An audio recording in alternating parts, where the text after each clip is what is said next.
Hey everyone, welcome back to the channel. Thanks for tuning in for another episode. Sitting down here in the basement on a frigid day. I just saw on the news this morning that this is the coldest day we've had in over a year. It is -5 degrees out right now, which uh, honestly was surprised to hear that that was the coldest day in roughly a year because generally speaking, -5 is cold, but it's not like off the charts cold for here. We just had an abnormally warm year last year, and I would love to have that same winter all over again. But it is supposed to warm up here back up to around freezing over the next couple of days. But my basement is very cold, hence the big heavy flannel. And it's got me daydreaming of fishing. I would love to get out there. I'd love to pick up a flipping stick right now and just go whale on some nice big bass. Unfortunately, it's going to hold off for a little bit until the start of the season when we head down to Sam Rayburn here in, well, it's about 2 months away. So we still got some time. But what I wanted to do today was talk about my favorite flipping baits. I get a lot of comments from viewers who watch my videos, a lot of my older videos where they're watching me catch fish while flipping, and they're asking me why I'm using the baits that I'm using. So I figured I'd go over really what are kind of my mainstay five baits and kind of give you a reason as to why I like to throw each one instead of throwing just one. And I think it may help you kind of hone in your own flipping game and kind of figure out what baits you should be using when you're out on the water.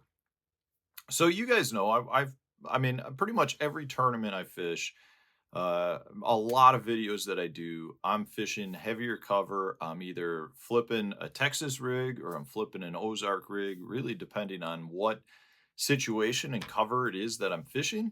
And that really is almost the biggest deciding factor when it comes to baits that I use.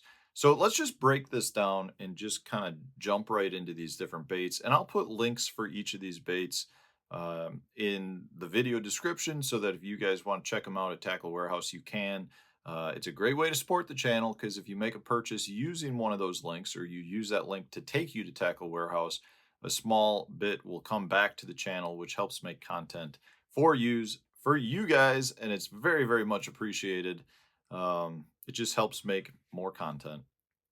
So this is probably one of my all-around favorite baits to use, not just necessarily for flipping purposes, but just all around. This is the Berkeley Pit Boss. Now, I really like it in both the 3-inch and the 4-inch. This is the 4-inch size. It's just a very good all-purpose bait, but I do really like to fish this on both the Ozark rig as well as straight Texas rig. If I'm fishing it on a Texas rig, one of the things that I do like to do with it is punch. So if I'm fishing some matted milfoil, maybe it's a hyacinth mats, maybe it's just blown in weeds that are pushed up against the bank. That's when I really like to throw the Pit Boss because it does have a full solid head on it, so it holds up better on your hook. It's a little bit stiffer material. It's the standard power bait material, so it just holds up really well when you're talking about getting it through some thicker cover. And from that standpoint, if I'm punching stuff, that's when I like to go with the Pit Boss. Now, if I'm fishing more open cover, maybe I'm flipping to a lay down tree, maybe it's a isolated bush, maybe it's a small clump of grass, maybe it's skipping under docks. When I'm fishing stuff that's more open, it's not as thick, that's when I like to go with the Berkeley Max Scent Creature Hug. So this is more of your beaver style bait. And the reason for that is because it flows more. And when I'm fishing that stuff, I generally like to fish this on the Core Tackle Ozark rig, and that gives it the horizontal fall, which allows the bait to glide. And because it's not as thick a cover, the bait has a much more natural movement. When it falls to the bottom, you pick your rod up, it scoots versus going vertical. And it's that scooting motion that makes it look like a crayfish or a bluegill that was spooked and scattered around on the bottom. So from that standpoint, I really, really like the Max Scent Creature Hogs, and it works great with, like I said, I love it on the Ozark rig, I love it on the hover rig, I love it on a Texas rig. It's just a really good bait to that has a natural movement when you're talking about sparser cover.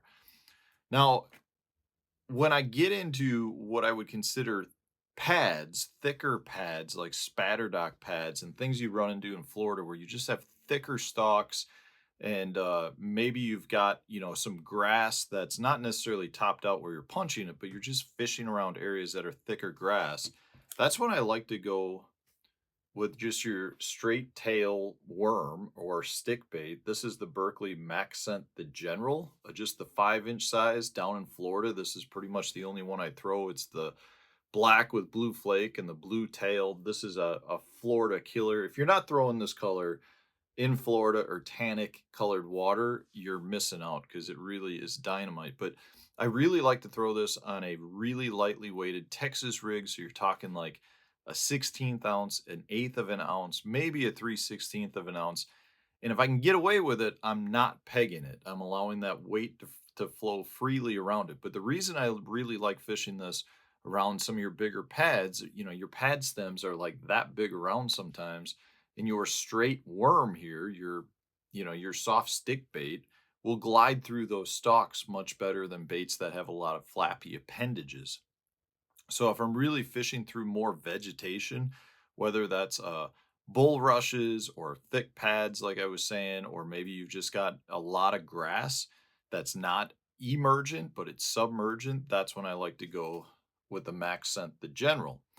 Now, if I'm fishing a situation, I've talked about this on the channel too, where I've got lower water. So I know there's a lot of fish that like to be in the cover, but I've got falling water or low water situations, and I'm talking about the second half of the summer. I know this is a lot more specific, but in my opinion, at least in a lot of places I go, for whatever reason, that's when your creature baits shine. Now, this is the Zoom brush hog, just the standard brush hog size.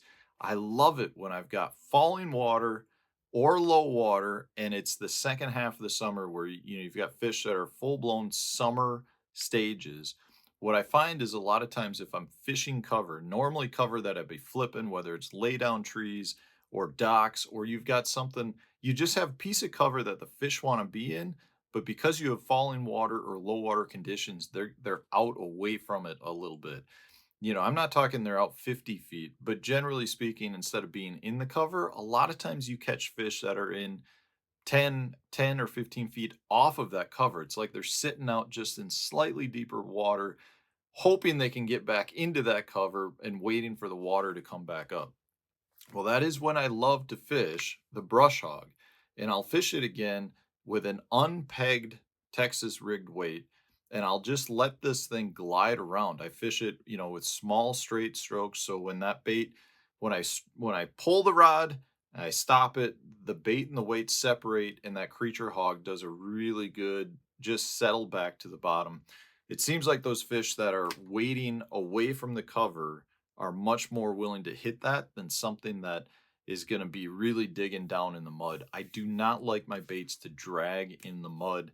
I think a lot of times the fish like to have their bait come up, and that's why having your bait separate from the Texas rigged weight is so important. You can also fish this, say, on the 1/4 ounce 5/0 Ozark. That works well as well. And then the last thing that I like to flip around, you got to have a jig.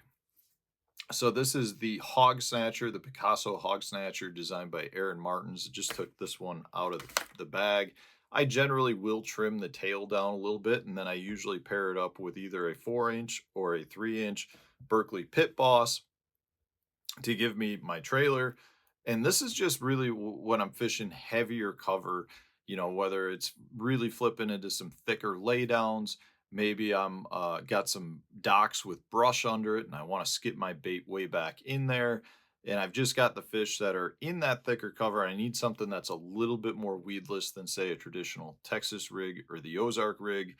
And you got to go with a jig. Or if I'm fishing some brush piles that are just off and I want to get my bait down in there, I find that the jig is a really good presentation. The other time I really like a jig over, say, just a straight plastic is if I'm fishing muddier water. If I've got water with a ton of color to it and I want to create more bulk, give the bait a bigger profile, that's when I like to go with the jig, and it can work really well in those conditions. I also like that more in your colder water periods. So if you're talking about water temps that are like 50 degrees, I generally like a jig over just a straight plastic if I'm flipping into wood itself. In the summertime, I don't necessarily feel like a jig or a soft plastic has a huge separation, assuming that the watercolor is a decent color. If it's really muddy, that's when I still like to go with the jig.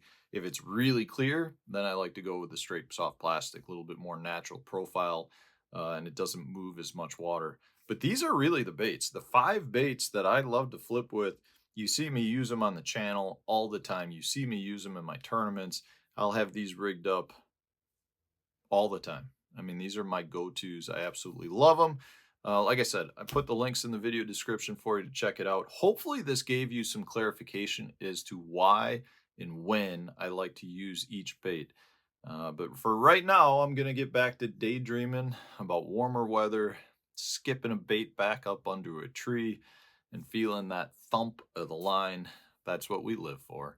So thanks for watching, guys. I appreciate all the support and stay tuned. We'll have a new video coming out tomorrow.